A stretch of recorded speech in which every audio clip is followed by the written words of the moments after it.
Irrupciones en el MAC. Arte, ciencia, tecnología y sociedad.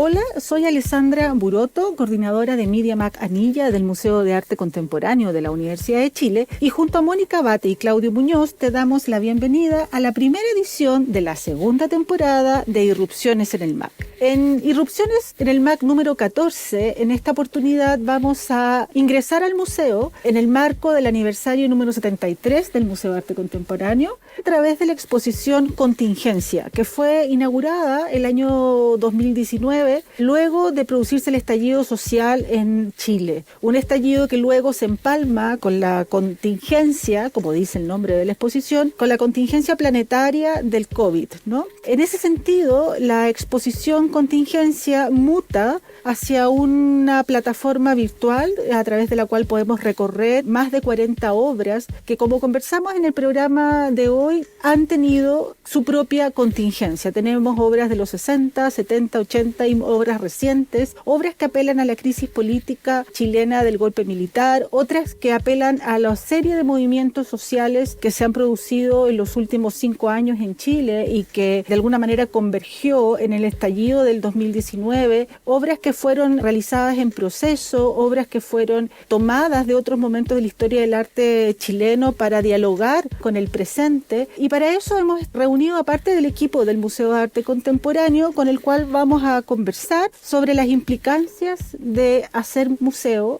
en tiempos de crisis. ¿Es el museo un espacio meramente físico? ¿Es el museo un nodo en una red de interrelaciones donde las instituciones culturales deberán aprender a colaborar y compartir no solamente sus colecciones, sino también sus prácticas para generar nuevos discursos? Los museos de arte contemporáneo, especialmente los museos universitarios, como es el caso del Museo de Arte Contemporáneo de la Universidad de Chile, está llamado a generar un riesgo, a situarse desde una radicalidad de la experimentación museística. Para eso vamos a conversar hoy día con Paola Nava, coordinadora general del Museo de Arte Contemporáneo, con Pamela Navarro, que es la coordinadora de la unidad dedicada a las colecciones del Museo de Arte Contemporáneo, con Catherine Ábalos, encargada del equipo de educación y mediación del museo, y también con Nicolás Fuente, que es productor de la sede de Parque Forestal del museo y que estuvo fuertemente involucrado en el montaje de esta exposición Contingencia. Entonces, a partir de la contingencia múltiple, pasada y presente, vamos a ingresar a esta conmemoración de los 73 años del Museo de Arte Contemporáneo desde la inminencia del presente. Muy bienvenidos a Irrupciones en el MAC. Hola queridos, queridas, qué bueno tenerlos aquí ahora en familia. Primer Irrupciones, con casi todo el equipo, ¿no estamos todos? Quería que nos contaran primero que nada cómo están, cada uno en su casa, cómo han llevado este tiempo de distancia. Partamos por ti, Pame, ¿cómo estás tú? ¿Cómo lo has pasado este tiempo? Hola, Monita, bien, estamos bien, sana y salva. Hemos estado con harto laburo igualmente, a distancia, pero contentos dentro de todo, harto ajetreo, por decirlo de alguna manera. ¿Y ustedes, cómo están? Bien, bien. Todo bien por aquí. Nico, ¿tú cómo has estado? Hola Mónica, hola a todos. Primero que todo, muchas gracias por la invitación. Un honor estar aquí en el programa. Y bueno, hemos estado, yo creo que casi como todos en el MAC, como somos tan poquitos, somos una familia, hemos estado trabajando harto, en lo personal he estado trabajando harto en la campaña de redes sociales, que está bien buena. También me he tenido la fortuna, yo le digo fortuna, de visitar el museo mientras ha sido este periodo de encierro. Lo agradezco harto porque ahí tengo una pequeña ventana para poder respirar aire puro, entre comillas. Y nada, pues entrenando harto, ustedes saben que me gusta el ciclismo, así que ahí dándole al entrenamiento indoor. Buenísimo. Tú, Katy, ¿cómo estás? Te veo con un bonito fondo ahí, un bonito fondo de muro. ¿Tú decís? Sí, lindo verde. No, hemos estado bastante bien, yo y mi equipo. Yo creo que este tiempo ha sido una oportunidad también como para retomar muchas lecturas y como cosas que nos gustan, aprendizajes que tuvimos en el pregrado, que han estado súper buenos poder retomarlos en este tiempo que ha sido un poco más reflexivo, más como indoor, como decías tú. Entonces ha estado como interesante igual esa posibilidad de parar actividades con públicos que en general como que toman bastante tiempo y se va mucha como carga laboral en trabajar con personas por todo lo que involucra hacerse responsable del trabajo con personas, así que esta modalidad virtual nos ha permitido reflexionar mucho sobre nuestras prácticas, así que hemos estado súper entretenidos como también dándole otra vuelta de tuerca a eso y revisitando lecturas desde la estética, la filosofía, la educación, la poesía, así que hemos estado mucho en ese mood, así que ha sido igual una oportunidad interesante. Excelente. ¿Y tú, Paola, lo has vivido más o menos parecido? Hola, ¿cómo están? Sí, primero quería agradecerles a todos por estar aquí en el programa. Me encanta ver el equipo juntos. Siempre nos vemos, pero bueno, como estar en el marco de este programa es bacán. Y sí, para nosotros también hemos estado desarrollando como 1 millón de actividades en el marco de MAC Cuarentena, el programa que nos ha tenido bien ocupados desde que iniciamos la cuarentena. Y bueno, yo creo que esta pandemia ha sido como un desafío, pero creo que nos ha fortalecido en muchos ámbitos. Sin duda, sin duda.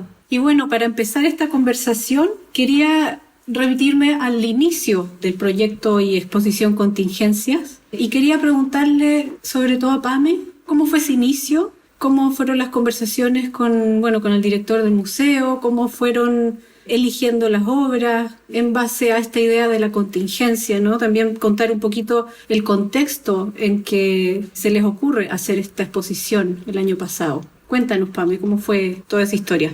Bueno, mira, nosotros habíamos estado bien en un periodo de concentración, por decirlo de alguna manera, ¿no? Post-estallido habíamos estado muy perceptivo de lo que estaba ocurriendo afuera y entonces surge la idea de armar una exhibición que pudiera dialogar con lo que estaba pasando. La colección del museo, muy vasta, ¿cierto? Ha tenido bastante protagonismo estos últimos años, tanto en investigaciones como en exhibiciones. Esto ha permitido que nosotros mismos como equipo hemos podido releerla desde diferentes perspectivas. Pasó más o menos que fue decantando en diciembre la idea de la muestra colección Contingencia. Entonces afloraron bastantes obras que las habíamos visto en proyectos previos como Chile años 70 y 80, no sé si se acuerdan de ese proyecto bicentenario, en donde ingresaron un montón de obras bien relevantes, además de las nuevas adquisiciones. Entonces empezó a armarse un diálogo bien natural, en donde pusimos sobre la mesa, digamos, bastante obras. Aún así, colección Contingencia creo que podría dar para una muestra mucho más grande de la que está hoy, ¿no? Pero eso podemos irlo trabajando a futuro también. Algo así partió y entonces decidimos que iba a abrir en enero 2020, desde el 5 de enero hasta el 14 de junio. Y así fue, empezamos bien contentos con la muestra y el montaje, etcétera, contactando a los artistas y todo, y lamentablemente tuvimos que cerrar, entrando marzo, así que... No se volvió a abrir, digamos, se mantuvo abierta solo en enero. Sí, y se tuvo que cerrar inmediatamente. Recuerda que ahí integramos una obra más que había sido donada al museo, la obra de Cristian Gallego. Había una muestra que fue como orgánicamente también armándose y creciendo. Se integró también la obra de Marcelo Rivera, ¿te acuerdas? Bueno, ahí podemos hablar de esos detalles, ¿no? Pero ¿a qué voy? Que la muestra surge de un diálogo muy compartido entre el equipo entero, con el director, por supuesto. Y hablaste también en algún momento del catálogo razonado. ¿Qué importancia tiene el catálogo razonado? Cuéntanos también un poco de qué se trata ese catálogo razonado. Sí. Claro, el catálogo razonado es una de las últimas publicaciones de la colección que reúne 251 obras. Fue una experiencia muy nutritiva para el mismo museo porque tuvimos la oportunidad de asociar a muchos profesionales e investigadores nacionales e internacionales para estudiar nuestra colección. Esto nos permitió a nosotros ver nuestra colección a través de los ojos de ellos. Creo que eso fue muy refrescante. Entonces salieron al juego, por decirlo así, muchas obras que nosotros no habíamos visto en exhibición y no habíamos podido incluir en ejercicios curatoriales previamente. Por eso Colección Contingencia muestra un poco el resultado de los proyectos previos como el que les comenté, de 70-80, más catálogo razonado, más nuevas adquisiciones. Siento que se ha configurado una exhibición, ¿cierto?, a partir de un trabajo también que tiene que ver con la investigación de nuestra propia colección. Y vamos caminando hacia allá, digamos, dándole mucha relevancia a regenerar ejercicios curatoriales a partir de investigaciones y trabajos que son muy, digamos, de introspección. Hay que mencionar que la exposición Contingencia se emplaza en el segundo piso y el hall, con la incorporación de la obra de Cristian Gallego, en la sede Parque Forestal del Museo de Arte Contemporáneo, y que reúne refirámonos un poco a las obras que están en esta selección. Son más de 40 obras, están distribuidas en distintas salas del segundo piso. Hay obra que es pictórica, hay obra que es instalativa, hay una obra sonora con un artefacto, un reproductor medio un poco vintage en el hall del museo. En fin, hay una serie hay escultura, etcétera. Cuéntanos un poco de cuál es la selección en general y el tipo de obra con que nos encontramos en esta muestra de Contingencia. Claro, mira, es muy variada. En cuanto a soportes, tenemos pintura, como bien dices. Ahí tenemos, nuestros representantes a José Balmes, a Gracia Barrios, Eugenio Telles. Tenemos también obra gráfica. Tenemos unos grabados de la argentina Mele Bruñar, del mexicano Arturo García Bustos, de Nemesio Antunes. Tenemos fotografía también, Eleodoro Torrente, Kena Lorenzini, Helen Hughes, incluso dibujos sobre papel, una obra del argentino Juan Carlos Castañino. Y ahí nos empezamos a adentrar en soportes más experimentales, registros de acciones de arte, por ejemplo, la obra de Elías Adasme. Tenemos arte objetual con la luz Donoso y la obra Calados para marcar fechas y lugares determinados en la ciudad. Tenemos, en cuanto a escultura, obras tridimensionales, la obra Patología 18, SIDA, de Marcelo Rivera. Tenemos también Bosquecito en Llamas, que es una obra de Jorge Opaso con Marcelo Oliva. Tenemos también una obra sin título de Carlos Altamirano, que es una de las últimas adquisiciones del MAC, una obra que se exhibió hace muy poquito en la retrospectiva que se hizo de Carlos Altamirano en el Bellas Artes. Eso en general, la verdad es que hay muchas más, pero esos son más o menos los soportes que podemos ver. Claro, la obra sonora es la de Cristian Gallegos, que se encuentra en el hall, que se llama Llamada en Espera. Y hay una instalación, claro, podemos decirlo así, es una obra que El peso de la nación, un tejido colaborativo, está hecho a crochet, es una obra que está construida de grandes dimensiones, ¿no? Algo así como 4 metros por 1 metro, y que está emplazada en la sala 13, sí, sala 13. También hay serigrafías del Tren de la Cultura. La verdad es que el conjunto reunido es muy variado. Tenemos collage de la Lilo Salver, la instalación de la Virginia Rasuri, en una obra que se llama 28 de noviembre de 1979, Diario de un día. Y tenemos un graffiti también. Tenemos un graffiti de Raúl Contreras que ayudó como a penetrar la exposición con lo que estaba pasando afuera también. Nosotros nos pareció que era una excelente idea empezar a impregnar al museo con lo que estaba ocurriendo afuera. No sé si ustedes se acuerdan, pero nuestro museo fue un paño en blanco para las demandas colectivas. Todavía lo es. Aún se mantiene y es importante que se mantenga reflejando eso.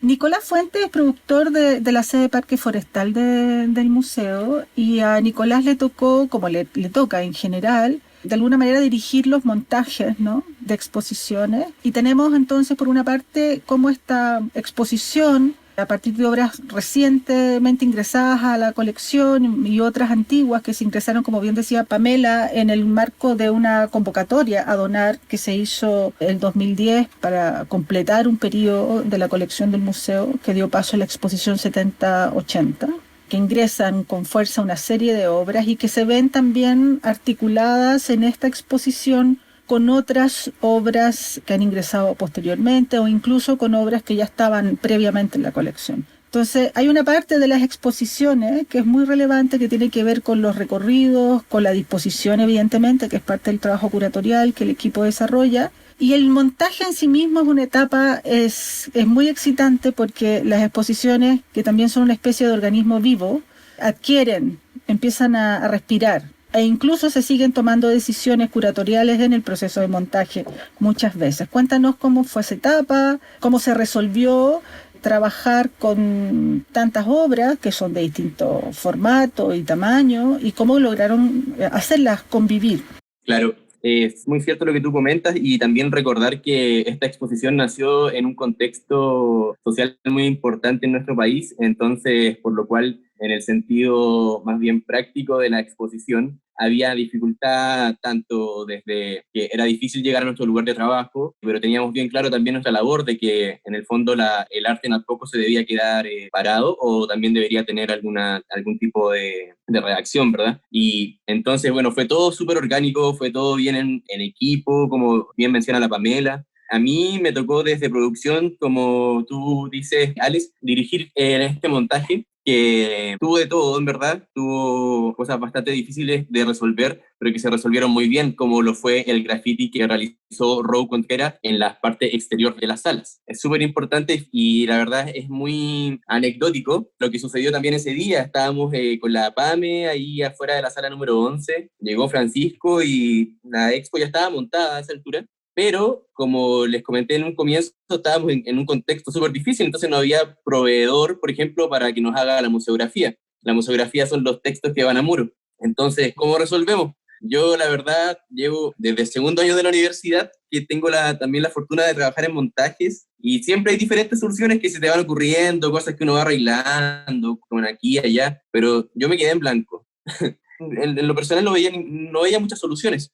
Y ahí Francisco como que empezamos a dialogar y él empieza como a decir, oye, pero por último pintamos algo, hacemos, como siempre Francisco, ahí siempre para adelante. Entonces dijo, pensando también en los grafitis, un graffiti. Y entonces ahí obviamente pensé enseguida en el Row, que en ese momento Row era pasante en producción. Y también yo sabía que él trabajaba haciendo arte urbano, entonces fue él quien terminó haciendo las diferentes muestras, que terminó ejecutando el título de la exposición, que también forma parte es una obra más de la muestra. Bien orgánico, bien en equipo y bien en familia, como siempre son las soluciones desde el museo. Hay un aspecto interesante de los procesos de montaje, y aquí le pregunto también a Pame, que tiene que ver con lo que ha mencionado Nico, que es que en un contexto normal, digamos, donde la planificación es controlada y donde la elección de las obras también, de alguna manera, en algunos casos incluso responde a cierta capacidad logística de sacar las obras de su espacio de guardaje, digamos.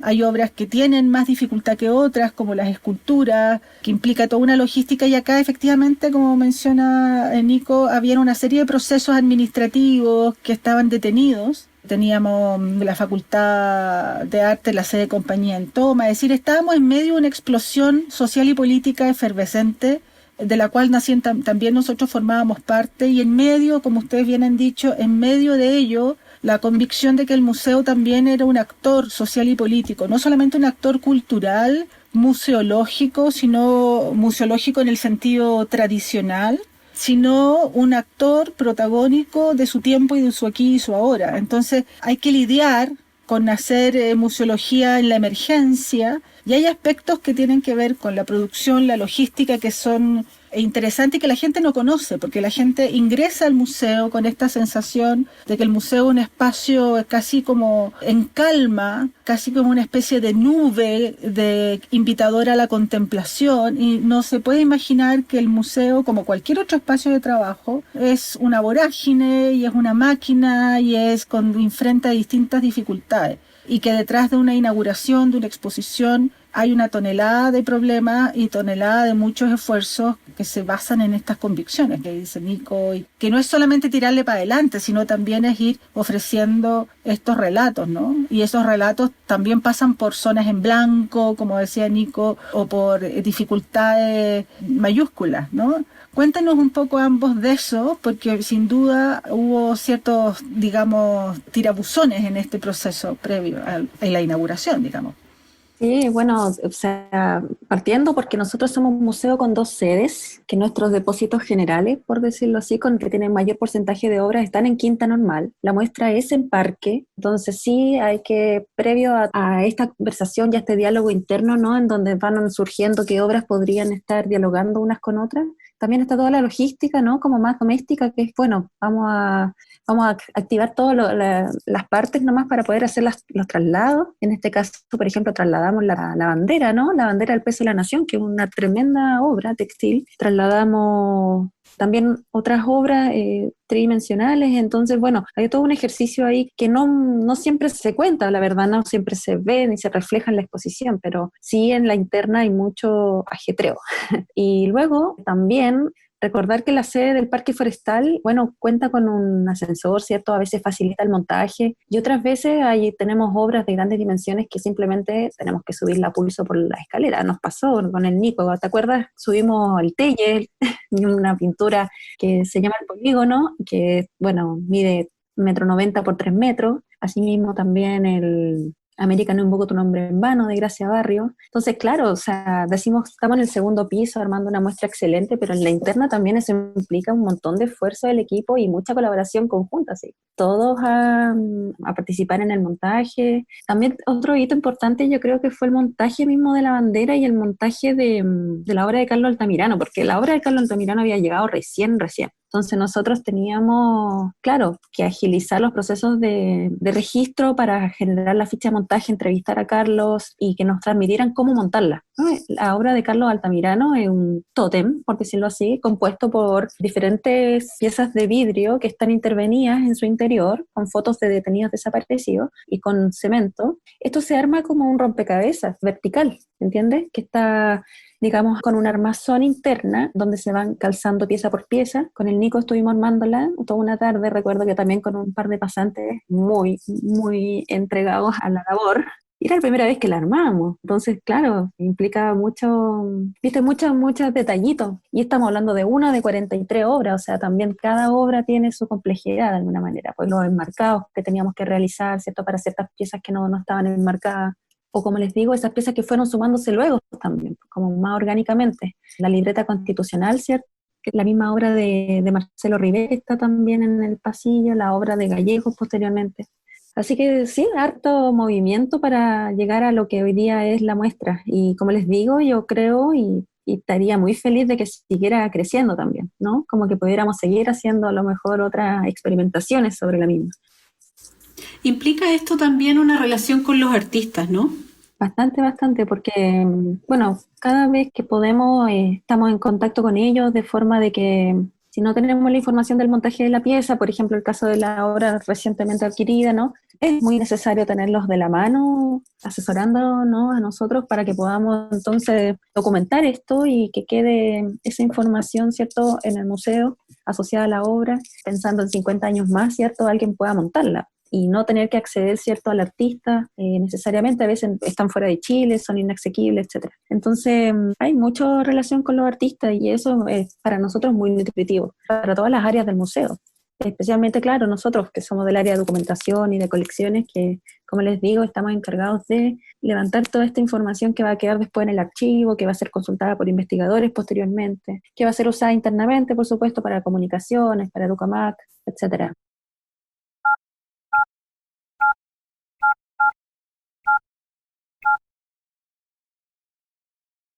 ¿Aló? ¿Aló?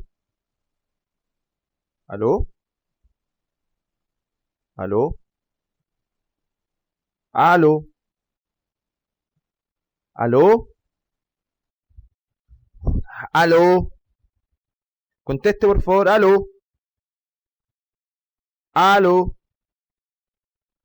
¿Aló? ¿Aló? Conteste. ¿Aló? ¿Aló? Conteste. Chuta. ¿Aló? ¿Aló? ¿Aló? ¿Aló? ¿Aló? ¿Aló? ¿Aló?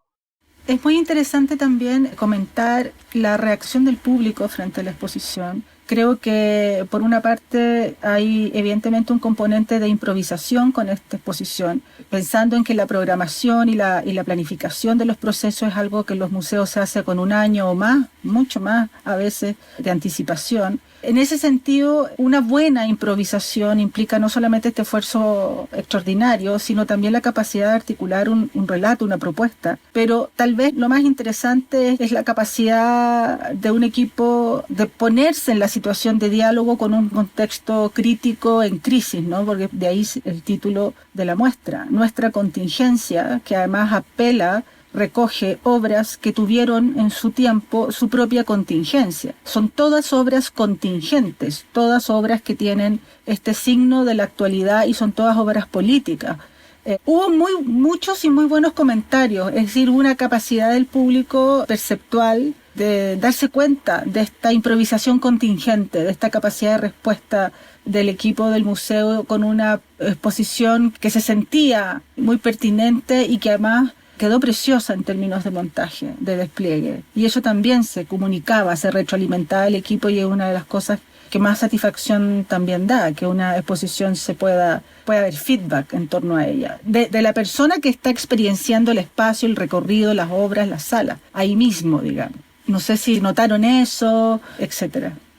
Bueno, a mí me pasó que pusimos a disposición nuestro mejor don, yo creo, que justamente es la improvisación, como tú dices, porque tenemos una capacidad de respuesta bien ágil, aunque no se crea, en términos de que, bueno, lo ideal de cada museo, ¿cierto?, es la planificación de las exhibiciones con harta antelación, pero muchas veces nosotros terminamos resolviendo en sala, y eso necesita de agilidad y de resolver. Y de mucho ojo y mucho training. Necesita training, y nosotros venimos, digamos, podríamos decir que 5 años trabajando así que de verdad, no sé cómo lo habrá tocado el resto del equipo, pero nosotros ya estábamos como ahí con el músculo, digamos, desarrollado para resolverlo. Así que fue de verdad, o sea, se dijo y se hizo, así tal cual. Tal cual.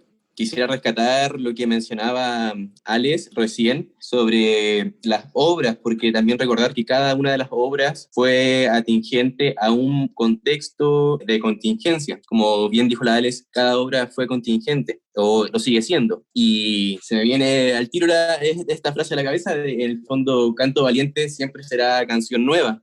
En el fondo, bueno, queda claro con eso. Me gustaría también mencionar un poco para con el público, que en el fondo también hubo muy buena recepción, y eso también es en cierta forma súper gratificante para todo lo que también tú comentabas que hay detrás del trabajo que hay de planificar, de pensar, de mover las obras, del traslado, de la instalación, ¿verdad? También tan potente como para el público, es potente para nosotros como equipo. Para mí, en el fondo, desde mi formación como artista visual, es bastante potente la posibilidad de estar en contacto directo con las obras, ¿verdad? Y en el fondo poder ver de cerca es como quien viera a su artista famoso favorito ahí al lado.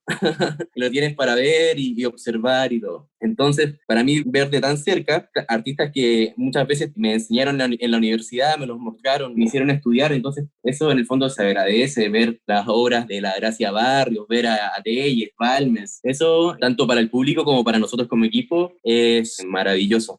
Súper, y claro, y te permite acercarte a las obras de otra manera, ¿no? Que bueno, es algo que nos pasa a nosotros también en MediaMac Anilla, que llegamos a entrar a las obras de otra manera, ¿no? Empiezas a conocer las otras capas de la obra, de alguna manera.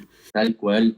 Y bueno, yo quería avanzar un poco en el tiempo también. Esta muestra se gestó en una contingencia, ¿no es cierto?, el año pasado, pero luego viene otra contingencia, ¿no?, que es esta contingencia global mundial, en donde todo el mundo está un poco bajo la misma situación, que es un asunto inédito, y eso supone nuevos desafíos en términos de contingencia. Y yo quería preguntar entonces a Pau, que es la coordinadora general de la Unidad de Producción y Programación, acerca de cómo se ha tomado durante este periodo la gestión de esta muestra y hacia dónde la han direccionado.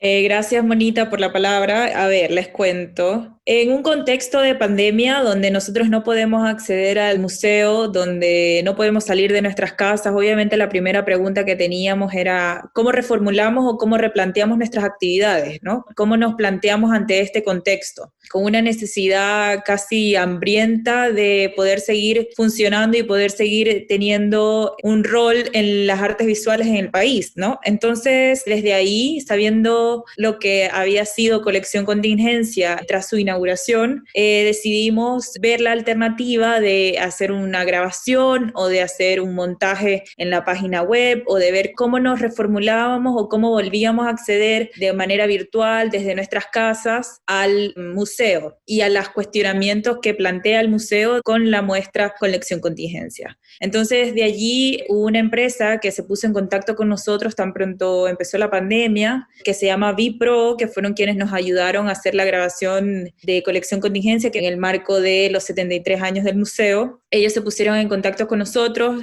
nos comentaron que estaban ofreciendo este servicio que ellos hacían usualmente para vender casas y querían ofrecerlo ahora a instituciones culturales y querían probar con instituciones culturales. Era un servicio que ellos además estaban ofreciendo completamente gratis para nosotros, lo cual fue maravilloso porque pudimos contar con un apoyo que no sabíamos que íbamos a contar y con una empresa que nos quería apoyar, que quería estar con nosotros, ¿no? Que quería mostrar la muestra, que le interesaba relevar las artes visuales, que le interesaba mantener el patrimonio cultural vivo, ¿no? Que estaba también buscando generar unas relaciones con la cultura. Lo que para nosotros, bueno, fue súper importante y desde allí nos pusimos en contacto con ellos. Estuvimos hablando primero sobre cómo íbamos a grabar, qué íbamos a grabar, cuáles salas del museo íbamos a acceder, etcétera. Nos tuvimos que poner de acuerdo con los permisos, con las personas que iban a ir. Obviamente tuvimos que ingresar con todos los protocolos de seguridad posibles y luego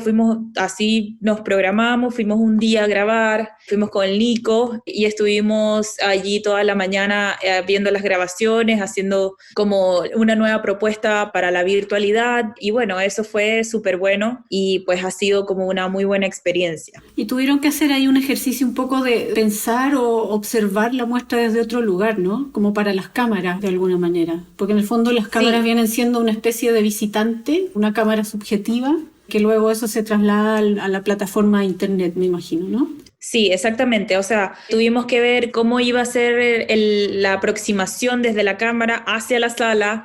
Tuvimos que ver temas como de iluminación, si prendíamos como ciertos focos, entonces generaban unas sombras, si perdíamos otros, se generaban otras sombras. Entonces, bueno, todo fue un proceso como de bastante ensayo y error, pero logramos finalmente hacer una grabación con la que nosotros estamos bastante contentos y con la que vamos a poder ver nuevamente el museo, así sea desde el teléfono y desde la pantalla, que es lo que nosotros realmente queríamos, como dar esa sensación de que uno está como ingresando al museo, así sea desde la pantalla, desde la virtualidad. Eso ha sido, yo creo, lo más bonito. Creo que cuando compartí el link por primera vez, luego de que lo grabamos, lo compartí con el equipo, todos estábamos muy emocionados porque todos estaban viendo de nuevo el museo, todos estaban pudiendo acceder al museo. También nos dio como mucha nostalgia de que no hemos estado allí en tanto tiempo, ¿no? Pero yo creo que lo mejor es que esta circunstancia nos ha permitido plantearnos y preguntarnos desde dónde vemos el museo. El museo es el edificio, sí, es un patrimonio, pero también es todo lo que propone detrás de ese edificio, ¿no? Como todas las preguntas que hay detrás como una institución cultural, ¿no? Como las preguntas que vienen con Colección Contingencia, toda la puesta en escena que viene con cada exhibición. No es únicamente un edificio, no es únicamente un patrimonio, estamos hablando de un organismo que nos invita a estar reflexionando sobre nuestro presente, sobre nuestra historia, sobre nuestro pasado, y desde ahí yo creo que la importancia del museo se reconfigura dentro de estos contextos, ¿no? Entendemos entonces es el edificio el que vamos para sentirnos como bien o para tener un momento de contemplación, ¿no? Es un espacio que nos permite hacer reflexiones sobre nuestra vida, ¿no? Sobre nuestro contexto social, sobre preguntas que tenemos que hacernos para poder seguir siendo como una mejor sociedad. Y yo creo que eso se ha hecho muy presente ahora desde que estamos en pandemia. Las reflexiones son como infinitas, pero yo creo que lo que más podemos agradecer es ver que en definitiva somos más allá de un espacio, de un edificio, de un lugar con muros, ¿no? Somos mucho más que eso.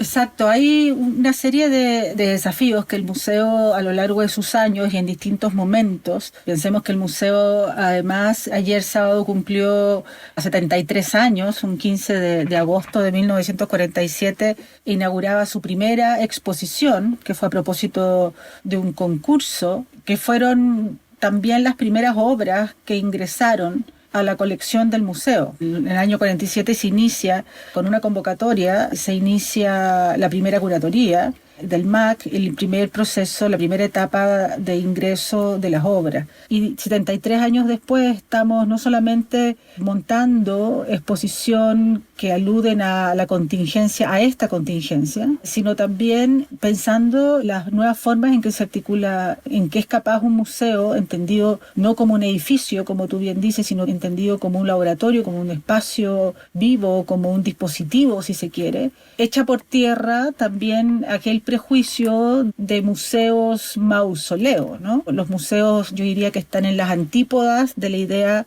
del museo moderno, de final del siglo XIX, principio del siglo XX, y por otra parte tampoco son espacios que representan una especie de paréntesis, de un espacio sin tiempo. Son espacios que están absolutamente inmersos en la inmanencia, en lo presente, y además en lo inminente, que es una definición hermosísima que hace Néstor García Canclini sobre qué son los museos hoy en día, qué es el arte hoy en día, es el lugar de lo inminente, de lo que se aproxima, digamos.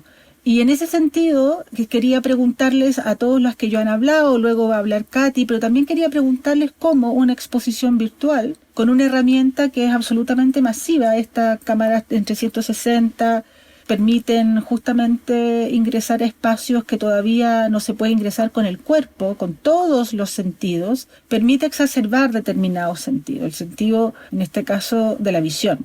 ¿Y qué ventaja? Porque evidentemente la experiencia física, espacial, arquitectural, la experiencia multisensorial de uno ingresando realmente al espacio propiamente tal es irreemplazable. Sin embargo, este tipo de experiencia nueva ofrece otras oportunidades y quisiera que ustedes un poco con la experiencia de haber ya revisado 1 y 1000 veces el video, de recorrer cada uno de los detalles de la sala, buscando errores, recorriendo las obras, verificando cómo se ve cada una de las obras en términos de su distancia, de sus puntos focales, del tiro de cámara, etcétera. ¿Qué perciben en este primer ejercicio de exposición recorrible a través de los dispositivos digitales? Destacarían. Es decir, yo tengo uno que me llamó mucho la atención, que les quiero comentar después, pero ¿hay alguno que ustedes se hayan sorprendido? Mira, o sea, en el fondo esta herramienta también permite experienciar algo de otra forma, por ejemplo. A ver, yo creo que sin duda, como dijiste, la experiencia de ir al museo y de ver las obras en el museo es irreemplazable. Sin embargo, yo creo que aquí tener la posibilidad de ver como la estructura del museo desde arriba y de ver cómo se ven las salas como desde una vista aérea, para mí ha sido como una experiencia que obviamente no pudiese haber visto fotos, etcétera, pero como recorrerla desde la perspectiva aérea creo que fue o ha sido para mí muy emocionante porque te genera como una idea bastante real de lo que es el edificio, de cómo se ven los muros, de cómo se ve la estructura de las salas. Y yo creo que eso fue posible gracias a este programa virtual con el que grabamos las salas, ¿no? No sé, cuéntame tú cuál fue la que para ti, cuál es la que tú tienes en mente. Una sensación un poco extraña de observación al microscopio. Es decir, también el recorrido corporal, digamos, por no llamarlo real, porque este también es una experiencia real, que también se realiza con el cuerpo, digamos, a través de la pantalla, pero se realiza con el cuerpo. Cuando uno recorre una exposición, el recorrido, aunque no esté demarcado, aunque no esté señalizado, justamente porque se persigue que la gente lo recorra libremente, siga su propio impulso y haga sus propias conexiones, como diría Cannizzet, en el caso de recorrer a través de una cámara y manejar estos zoom, me llamó muchísimo la atención la capacidad microscópica de la cámara. En algunas obras es muy, muy poderoso. Y tener como una observación detenida, una observación con un tiempo detenido, que es otro tiempo, porque uno puede estar con mucho tiempo, valga la redundancia, recorriendo una exposición, sobre todo si uno va solo, ¿no? Que es una de las experiencias más lindas que uno puede tener. Ir solo, conectarse con tu propia subjetividad, conectarte desde ahí. Sin embargo, acá hay una soledad, porque evidentemente de a uno va a acceder a la pantalla, es más cómodo de a uno, y esta especie de cápsula del tiempo, esta sensación de tiempo detenido y de poder casi ingresar, me pasó mucho con la bandera, casi ingresar a los tejidos mismos, a los tejidos de la obra, digamos al material, a la materialidad de las obras. Y eso es un poco, no siempre se logra esa proximidad en un recorrido, digamos, tradicional de una exposición. Por eso, como uno sabe eso, como uno intuye que requiere más tiempo, uno vuelve a las exposiciones que a uno le interesan, uno vuelve, y cada vez que vuelve uno descubre nuevas cosas. Entonces acá hay como un forzar el sentido de la visión, que la herramienta te lo permite, y por lo tanto entras a una especie de microscopio en algunos casos, y eso me resultó bastante alucinante. Eso que mencionas, Alex, es súper importante y sería como el tercer punto que yo sumo a los aspectos de este recorrido 3D, que en el fondo es poder hacer el recorrido mediante la virtualidad. Te permite, en cierta forma, perder ese respeto para con la obra, ¿se entiende? Esa distancia, digamos, ese temor.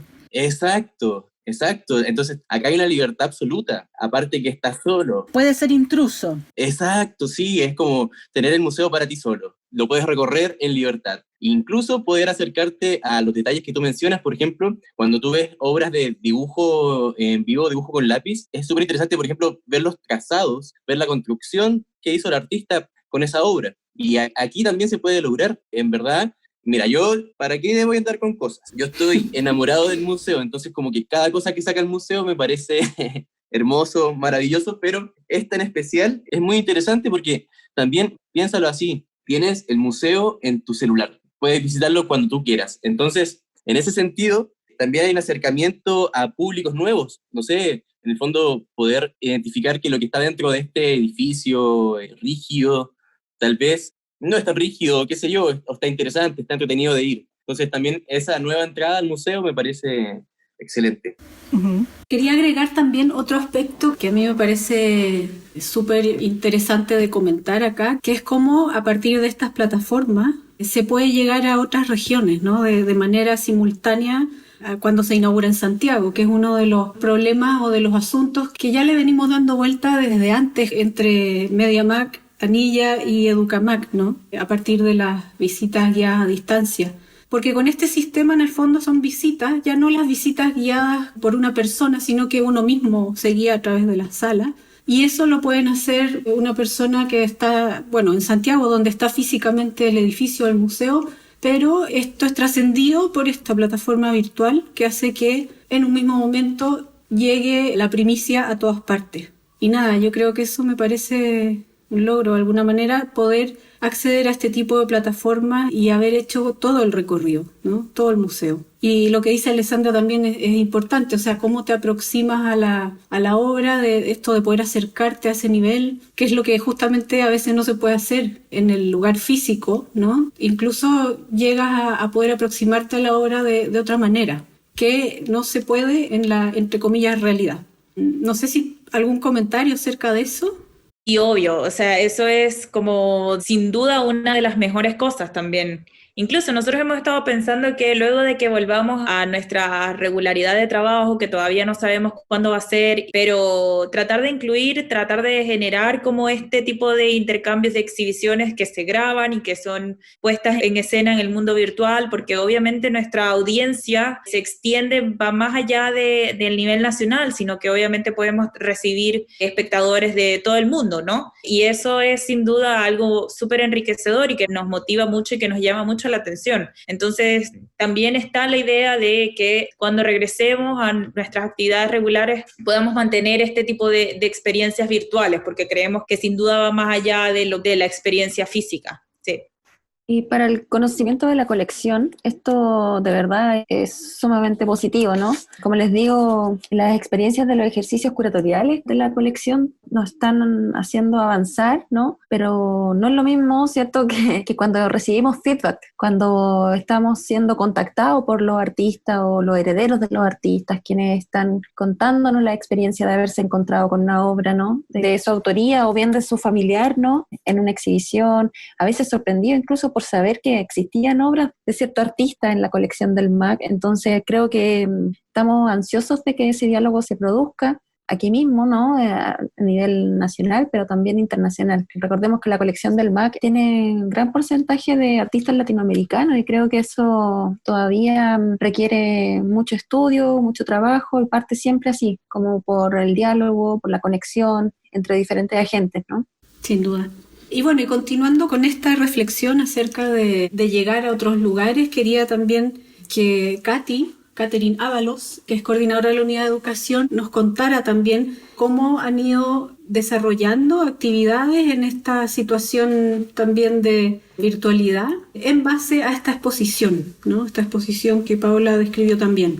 Bueno, primero también señalar como una suerte de antecedente del programa de visitas virtuales que vamos a implementar a partir del 24 de agosto, que es cuando se va a abrir la agenda para las visitas de grupos organizados y de estudiantes. Creo que es un dato interesante señalar las visitas guiadas a distancia que veníamos desarrollando con la unidad de MediaMac Anilla desde el 2013, que fue la primera vez que lanzamos este programa, que fue un programa de videoconferencia que se transmitía por streaming, a través del cual nos podíamos contactar con estudiantes del norte de Chile simultáneamente con estudiantes del sur, de Punta Arenas, de Valdivia, de Valparaíso, en fin, una serie de puntos, de nodos en donde teníamos, gracias al soporte de Reuna, nos podíamos generar estos encuentros virtuales que nos permitían también ir conociendo exposiciones. Entonces, creo que este ha sido ese recorrido que veníamos haciendo, desarrollando desde el 2013, que ahora se toma mucha fuerza para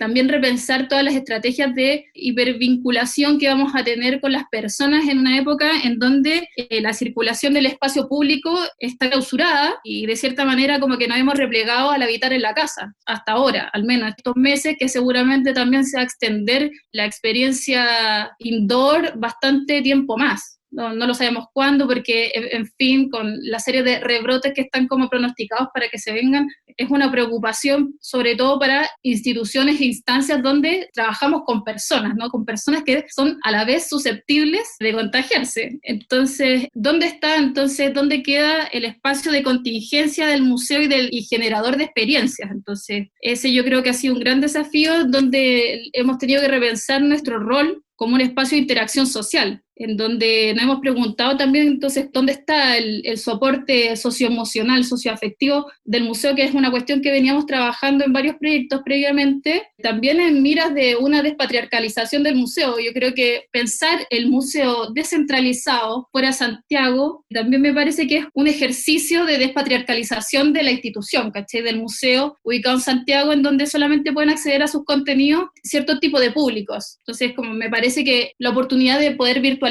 exposiciones, obras, de esta manera que es tan inmersiva, a diferencia a lo mejor de otros programas que hasta ahora veníamos realizando, creo que es una experiencia súper enriquecedora para buscarle otra oportunidad, ¿cierto? Y darle otra suma de actualidades a la colección, que como bien señala la PAME, claro, estamos en el aniversario número 73 del museo, y es súper interesante que un museo de arte contemporáneo siga contemporaneizando sus prácticas. Creo que eso es vital para poder sobrevivir. Bueno, y en ese sentido, como el programa de educación, en medio de todas estas contingencias, repensamos entonces cuáles son las múltiples como recorridos que podríamos tener en esta gran exposición, pensando que la conforman más de 40 obras, y en estos encuentros que pensamos nosotros desde la unidad de educación realizar a través de visitas virtuales organizadas, en donde podamos como comentar obras, y a la vez también poder hacer pequeños microejercicios poéticos de mediación desde la casa. Se hace vital, en el fondo, también hacer como pequeñas lecturas dentro de la gran curatoría de la contingencia para ir deshilachando cuáles son estas otras contingencias, estas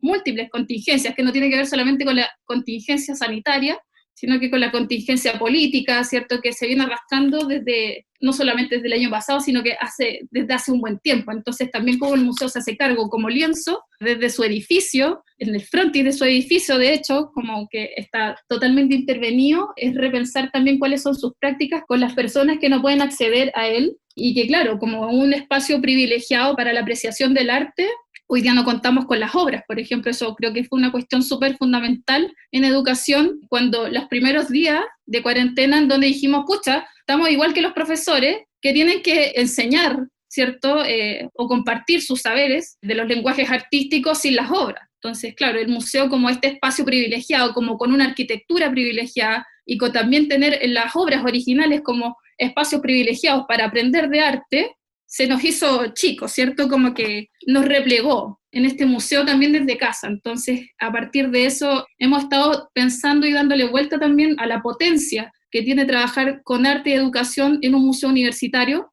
y también entregando múltiples lecturas a estas múltiples contingencias que aparecen en las obras. En ese sentido, Desde ahí más o menos parte el espíritu del programa educativo especial que se va a desarrollar para esta exposición, y esperamos que para las otras futuras exposiciones virtuales también poder, en el fondo, sostener un trabajo de conexión con las personas que quieran visitar las exposiciones virtuales, pero de manera comentada también. Es decir, como si bien está esta posibilidad de darle esta vuelta, este recorrido microscópico, solitario, silencioso, también esté la posibilidad de que podamos compartir conversaciones para ir buscando estas miradas actualizadoras de las obras. Por ahí parte como el espíritu de lo que van a hacer estas visitas virtuales a partir de fines de agosto.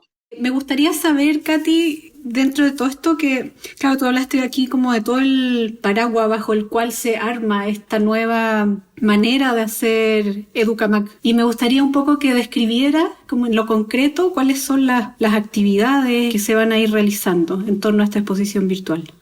Ya, puntualmente tenemos los recorridos virtuales. Estos se van a poder agendar a través de la Marcela Matus, que ahí le vamos a dejar su correo para que puedan agendar las visitas. Por supuesto que va a haber una marcha blanca, porque nunca hemos hecho visitas virtuales a través de ninguna plataforma. Seguramente eso también va a depender de la infraestructura que se esté implementando en los colegios o de las personas que estén interesadas en organizarse para hacer un recorrido conversado por esta exposición virtual. Hay que evaluar cómo, en el fondo, las plataformas que vamos a usar, así que entraríamos en esta especie de marcha blanca. Pero claro, para partir estamos proponiendo 3 microlecturas dentro de esta gran curatoría, que es Colección más Contingencia, en donde vamos a analizar 3 tipos de contingencia que nosotros apreciamos que están fuertemente hoy día en la palestra, ¿cierto?, en el debate público, que tiene que ver una opción de recorrido en donde hay una selección de obras para abordar temas de las contingencias del género, ¿cierto? Esta visita sería sobre género y contingencia.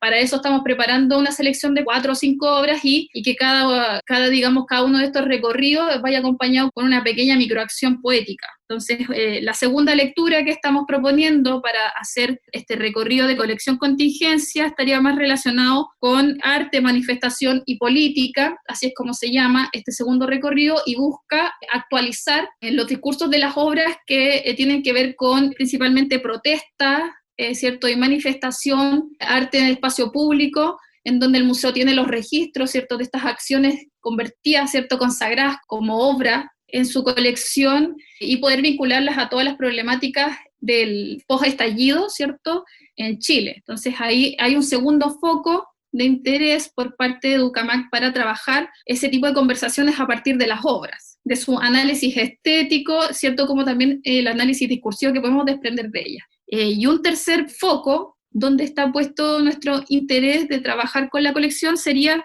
memoria y pandemia. Para eso vamos a abordar también una pequeña selección de obras con un respectivo ejercicio para abordar cuáles son esos discursos, ¿cierto?, que se pueden actualizar, de obras que tienen que ver con el estar replegado, de cuáles son esas problematizaciones de la vida y del mundo que surgieron a partir de este periodo de encierro, de cuarentena en gran parte del mundo, y bueno, que todavía estamos a un día de salir de la primera fase en Santiago. Así que eso serían esas 3 temáticas: género y contingencia, arte, manifestación y política, y memoria y pandemia, como estas sublecturas de esta gran exposición, colección más contingencia. Así que están muy invitados a que se puedan acercar. Las visitas van a ser gratuitas, también entendiendo que vamos a partir con una marcha blanca, por lo tanto como que la disponibilidad de agenda no va a ser tanta, pero sí esperamos como al menos tener la posibilidad de tener un recorrido diario de lunes a viernes a las 11 de la mañana, post 24 de agosto. Eso les puedo contar. Buenísimo, Katy. Súper buena descripción. Queda súper claro y me parece súper interesante la manera en que han ido articulando esos contenidos, ¿no?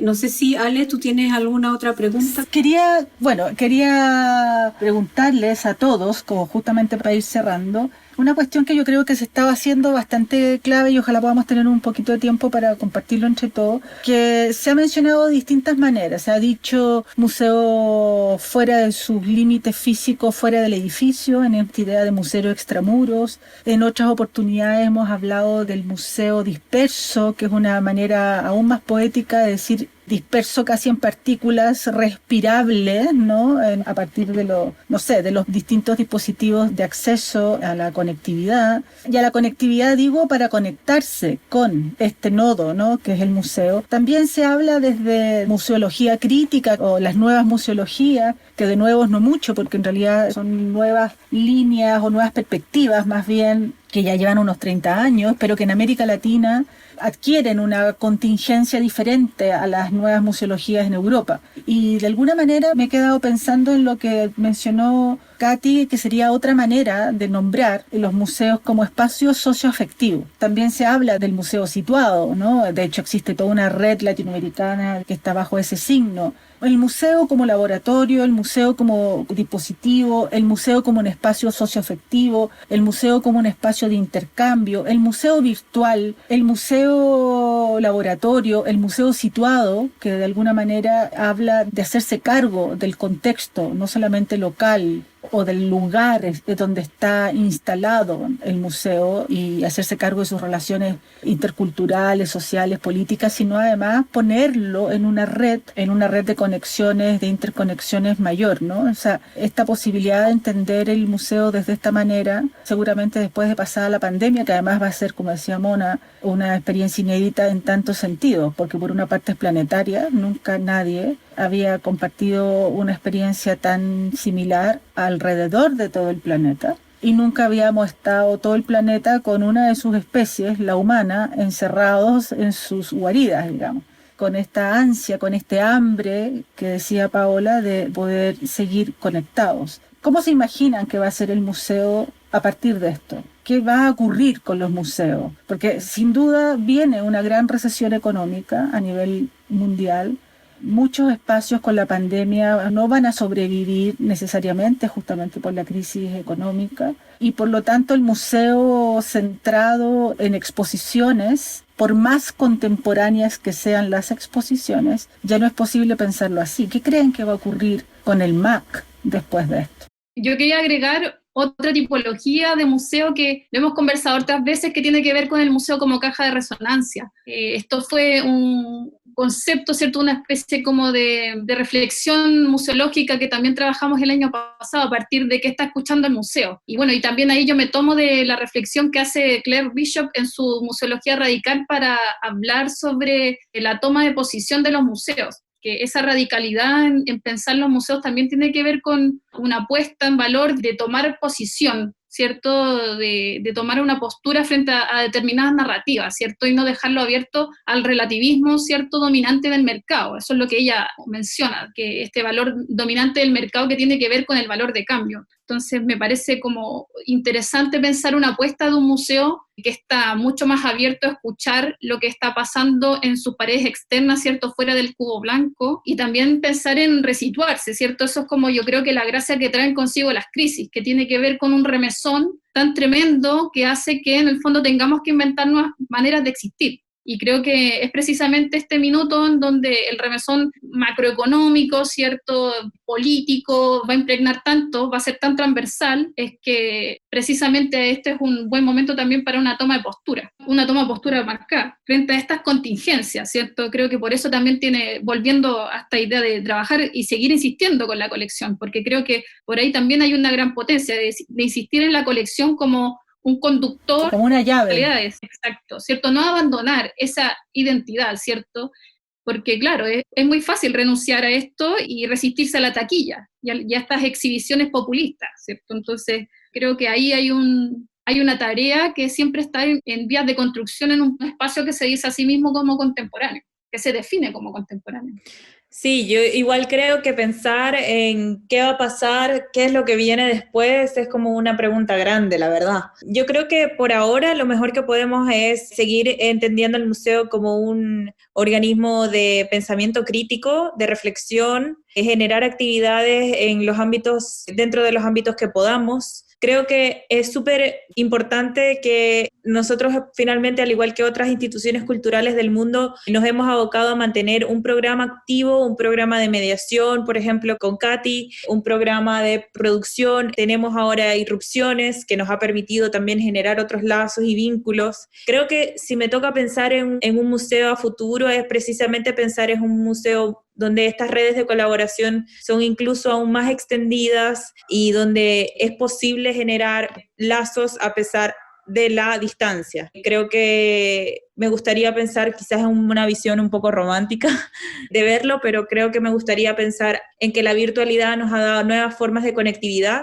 y que podemos pensarnos más allá del edificio, pensarnos más allá de la estructura, pensarnos más allá de las fronteras que nos dividen como mundo, ¿no? Como internacionalmente. Yo pienso muy parecido a lo que menciona la Pau. Creo que en el fondo estamos en tiempos de grandes cambios. Por ejemplo, en este momento están siendo muy útiles las redes sociales. En este momento estamos con esta presentación del recorrido 3D, pero en lo personal yo estoy seguro que esto es momentáneo, ¿verdad? Van a surgir nuevos medios, nuevas cosas que van a ir en el fondo a poco rompiendo estas estructuras rígidas, estas estructuras que estaban ya formadas, como lo que se entendía por un museo, lo que se entendía por una institución. Estas estructuras piramidales, yo creo que ya están, por fortuna, ya derribadas casi en totalidad. Yo lo veo de esa forma. Yo sé que es bien positivo lo que planteo, pero yo lo veo así. Estamos en tiempos de cambio y el tiempo dirá si será bien, mal. Yo lo veo bien. Todo cambio en el fondo es una renovación constante en ese sentido, y el arte también lo es. Recordemos hace un tiempo, no sé, yo estudié artes visuales, antes estudiaba artes plásticas, bellas artes, pongámosle diferentes nombres, en el fondo va todo cambiando, va todo siendo bien líquido y en cierta forma está bien, me parece correcto. Pame, ¿qué significa esto para las colecciones? Hoy estoy muy contenta de lo que escuché de mis compañeros. De verdad estoy sumamente de acuerdo, como que eso es muy, muy positivo de entrada, ¿no? Como estoy muy de acuerdo con que son tiempos de quiebre de estructuras que están bastante añejas. Nosotros mismos desde el interior del museo como que habíamos estado haciendo la fuerza, ¿no? Como para sacarnos hacia afuera y vincularnos y comunicarnos, y la colaboración es principal, las redes son principales, o sea, a hoy día es donde tenemos que despertar a nuestros contactos, a todos los investigadores que están ahí esperando materia prima, ¿no? Como para reproducir y generar nuevos discursos en realidad, a todos los artistas que están hoy día de verdad necesitando espacios. También positivo de que en el fondo el espacio hoy día ya no sea en metros cuadrados, sino que es infinito, ¿no? Es un territorio en donde nosotros podemos darle cabida a una programación múltiple, ¿no? Y siento que es un momento de experimentación, ¿no? Como que nosotros mismos podemos ofrecer este espacio para la experimentación. El museo tiene muchísimas capacidades, las colecciones son cada una libros abiertos, ¿no? Que tenemos que seguir leyendo desde las diferentes perspectivas, desde diferentes temáticas, diferentes etiquetas, si queremos decirlo, pero, por ejemplo, lo de contingencia, ¿no? Como mirar la colección desde esa mirada de contingencia, es un campo infinito. Me hace también recordar un poco la misión primaria del museo, ¿no? El museo se crea para ser vitrina de lo que está ocurriendo afuera, que no tenía cabida. En ese momento, estamos hablando del año 50, ¿no? Espacios bastante como oficialistas eran muy reducidos para esta experiencia más vanguardista del arte que se estaba viviendo, ¿no? Pero en ese momento también estaba pasando el quiebre de las estructuras, ¿no? De la enseñanza academicista, que siento como que estamos en un nuevo aire al respecto. Entonces está todo por hacer. Eso es como lo que veo. También es positivo, un horizonte cierto, como bastante próspero, pero bueno, también es mi forma de verlo. Y recordar también como, bueno, Brugnoli siempre lo señala, ¿no? La idea como de la experimentalidad que lleva consigo el peri que viene del peligro, como que eso siempre está como presente en nuestras conversaciones, como la experimentalidad necesariamente lleva como un riesgo, y creo que es el riesgo que acompaña la búsqueda de este estiramiento de la realidad y del mundo que estamos como apreciando hoy día, que también tiene que ver como con las formas de actualización permanente de los problemas que atraviesan como el arte como lenguaje mismo, ¿cierto? Entonces el hecho mismo de ser museo de arte contemporáneo, claro, como que responde también a la respuesta frente a estos desbordamientos de representaciones. Entonces la misma representación del museo hoy día es algo que está en esta crisis, es parte de la crisis y que seguramente va a tener que correr ese riesgo, ¿cierto?, en su propia actualización. Creo que me parece súper poético esa idea. Así como el riesgo también de que las instituciones culturales en general y particularmente las instituciones museísticas en Chile dejen de insistir en este modelo disociado, en donde cada una es una entidad aparte y no sentirse que forman parte de una trama común y de un organismo común. Y acá viene otro enfoque, ¿no? Un enfoque que se ha hecho tan evidente a propósito del cambio climático, los efectos del antropoceno, etcétera. Esta necesidad de reconocer que hay muchos actuantes en una red común de relaciones y entonces insistir en este modelo moderno de especificidad, de separación, de estancos divididos, de por lo tanto límites muy rígidos, como ustedes lo han señalado. Ya no es posible entender el mundo en esos códigos. Estamos en el mundo de la interculturalidad, estamos en el mundo de la cultura digital, estamos en el mundo de comprendernos como un organismo multiespecie, si uno trae a distintos científicos que justamente están trabajando en ese paradigma desde la biología y otras ciencias, ciencias humanas también. Y entonces entender que la trama de la institucionalidad cultural ya no puede responder a esa jerarquía patriarcal que tú mencionabas, Katy, que supone que cada feudo no puede conectarse entre sí. Entonces, eso tal vez es uno de los efectos todavía que no se pueden apreciar tan nítidamente, pero probablemente en unos años más el circuito cultural en Chile y el circuito cultural latinoamericano cambie en esa dirección. Ya lo están haciendo varios programas museales en general por una cuestión de necesitarse mutuamente para seguir dialogando y para seguir proponiendo nuevos relatos. Claro, me parece muy, muy cierto lo que tú mencionas, Alex. Yo creo que sin duda hoy más que nunca, y yo creo que es lo que se viene, ya está siendo así y va a ser en un futuro, va a ser el trabajo en redes. Sin duda trabajar en redes va a ser la forma para mí de poder sobrellevar todos estos contextos de emergencia que estamos actualmente viviendo. Buenísimo.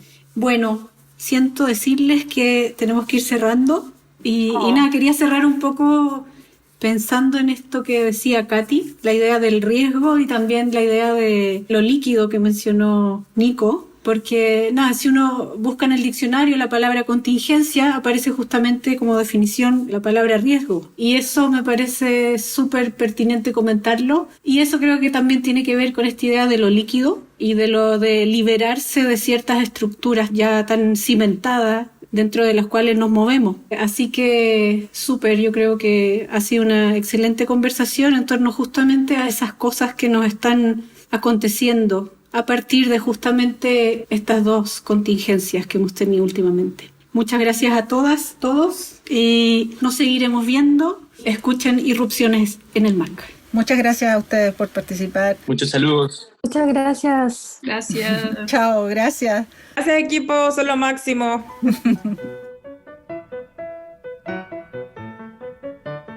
Irrupciones es producido por la Unidad Media MAC Anilla del Museo de Arte Contemporáneo de la Universidad de Chile. Conducen Mónica Bate y Alessandra Buroto.